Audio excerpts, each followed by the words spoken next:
Le physique ne compte pas. C'est probablement la phrase la plus répétée et la plus fausse du marché amoureux moderne. On vit à l'ère du swipe. Sur Tinder, Bumble, Hinge, qu'est-ce qu'on voit en premier? Un visage, une silhouette, une photo bien éclairée. Personne ne swipe une valeur morale. Imagine, swipe à droite si t'es vegan et tu sauves les océans. Zéro match, sauf éventuellement avec un dauphin écolo. Alors aujourd'hui, on va arrêter un peu le théâtre social. On va parler biologie, statistiques, sélection réelle. Et est-ce que le physique compte vraiment en amour? Spoiler, les stats disent oui, et très fort. Restez avec moi jusqu'à la fin, parce que c'est un sujet qui divise, et je veux vos avis en commentaire. Déjà, premier sondage rapide. Vous swipez d'abord sur le physique ou la bio philosophique? Commentez. Allez, on plonge et accrochez-vous parce que les chiffres qui suivent, c'est comme un uppercut de la réalité. Pour commencer et pour ouvrir le débat, je vous propose de regarder avec moi 2 vidéos TikTok sur l'importance du physique, avec différentes visions. Voici la première. L'hypergamie féminine, c'est l'idée que les femmes sélectionnent généralement des hommes avec un niveau de désirabilité supérieur. En fait, de nombreuses recherches menées dans le monde entier, dont une récente étude réalisée par l'Université du Minnesota en 2017, confirment qu'il existe une forte corrélation entre le statut socio-économique de l'homme et sa désirabilité perçue par les femmes. Alors que la même corrélation entre le statut socio-économique de la femme et sa désirabilité perçue par les hommes est nulle ou légèrement négative. Alors, qu'en pensez-vous? Je vous laisse réfléchir en regardant la deuxième, qui est plus provocante. Tu es avec ta copine là maintenant. Elle t'aime, c'est possible. Je ne le nie pas. Mais inconsciemment, mon ami, l'hypergamie est toujours là. L'hypergamie, c'est quoi? C'est constamment regarder vers le mal le plus fort, vers le mal le plus développé. Et donc, ta copine est avec toi, mais à tout moment, elle garde une porte ouverte. Ok, si Mbappé demain lui envoie un message, elle risque de réfléchir quand même. Ça reste Mbappé, apparemment tout le monde l'aime. Alors bon, pour moi, c'est juste un mec qui tape dans un ballon. Mais bon, mais si Mbappé demain lui envoie un message, que se passera-t-il? Penses-tu réellement que tu auras tes chances? Si Griezmann demain lui envoie un message, penses-tu sincèrement que tu feras le poids? Je ne suis pas sûr. Alors, je ne suis pas en train de te dire que ta copine attend forcément un message de Griezmann, je suis simplement en train de te dire que ta copine laisse toujours une porte ouverte au cas où. C'est pour ça que son compte Instagram est en public. C'est parce que là, maintenant, à tout moment, elle doit garder des options. C'est d'ailleurs pour ça que ta copine n'a sûrement pas supprimé ses ex. C'est d'ailleurs pour ça que ta copine garde le numéro de ses ex, si tu cherches bien. Parce qu'à chaque instant, elles gardent une porte ouverte. Et c'est ce que les femmes font constamment. Elles ne fermeront jamais toutes les portes. Elles garderont toujours une porte ouverte pour potentiellement un homme meilleur que toi. Et ça, tu dois le comprendre. Et là, on parlait juste d'Instagram. Je ne parle même pas de Snapchat.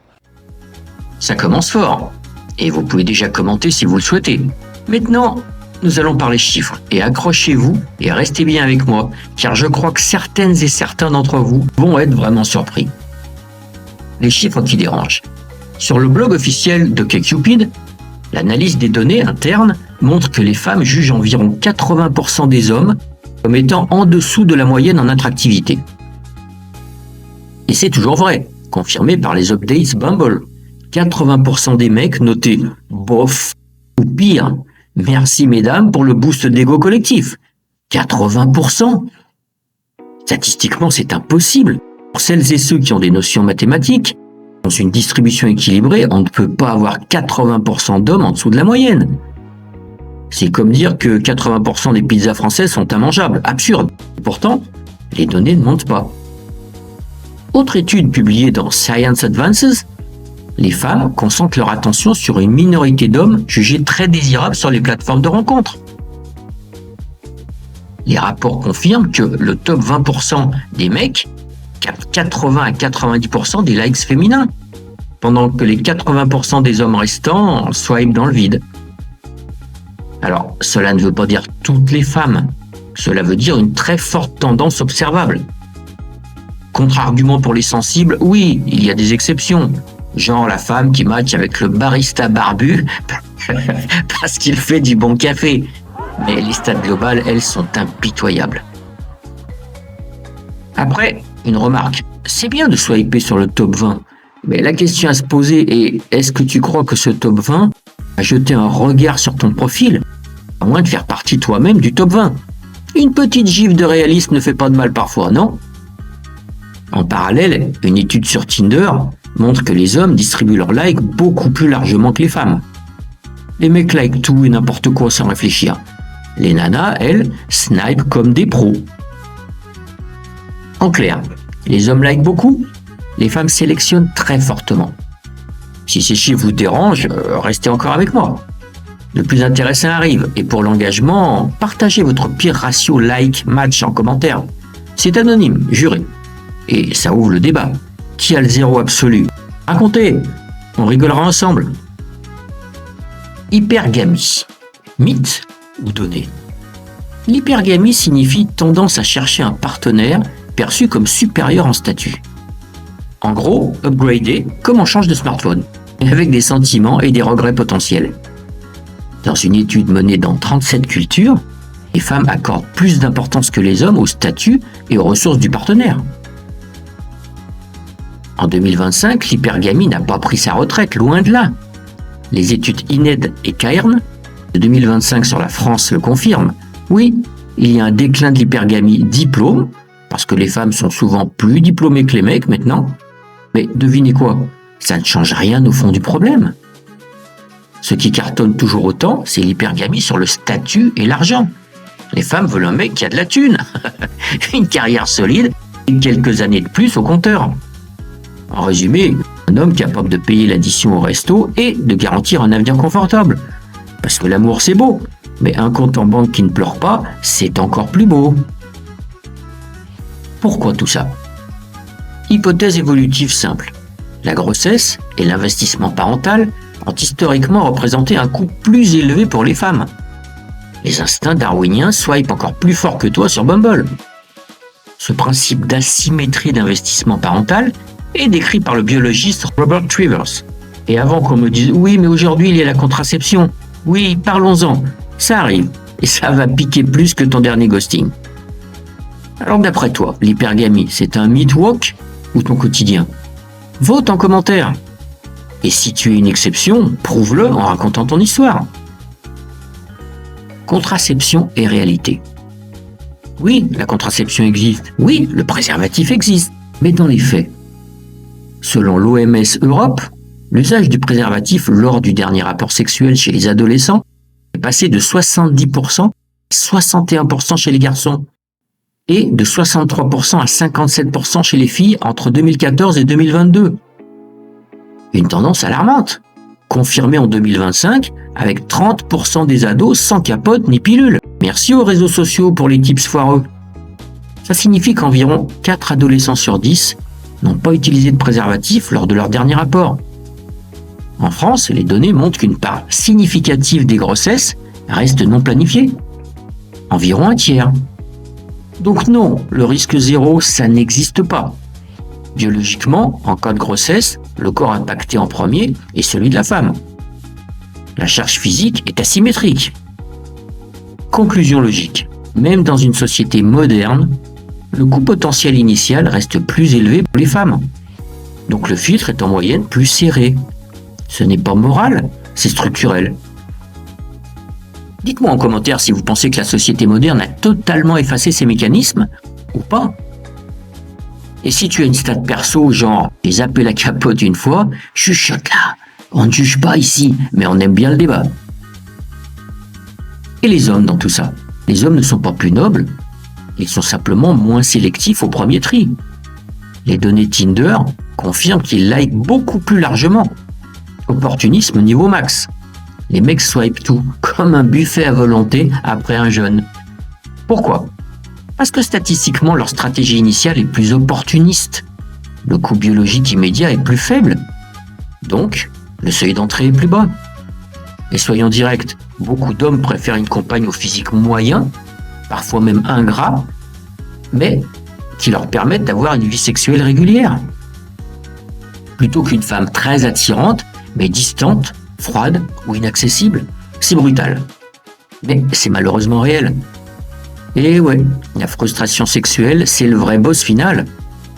Pour beaucoup d'hommes, la frustration sexuelle répétée est plus lourde que la frustration esthétique. Soyez honnêtes. Dites-moi ce que vous en pensez en commentaire. Messieurs, sexe régulier ou bombe distante? Mesdames, vous tolérez un physique moyen si le reste compense? Si je vous dis un pote à moi a largué une 9 sur 10 pour une 6 sur 10 qui cuisinait, vrai ou fake? À vous de commenter. Ce que personne ne veut admettre. Oui, le physique ouvre la porte, mais il ne maintient pas le couple. Les recherches montrent que la satisfaction à long terme dépend davantage de la compatibilité et de la stabilité émotionnelle que de l'attractivité initiale. Mais, sans attraction initiale, la relation ne démarre même pas. Voilà la vérité inconfortable. On veut croire qu'on choisit avec le cœur, on commence avec les yeux. Et dans un monde dominé par les applications, le physique est le premier filtre. La morale, si on peut dire, arrive après. Si vous êtes encore là, c'est que vous savez que le sujet est explosif. Alors je vous pose la vraie question. Sommes-nous assez lucides pour admettre que l'attirance physique structure le marché amoureux moderne? Ou allons-nous continuer à faire semblant?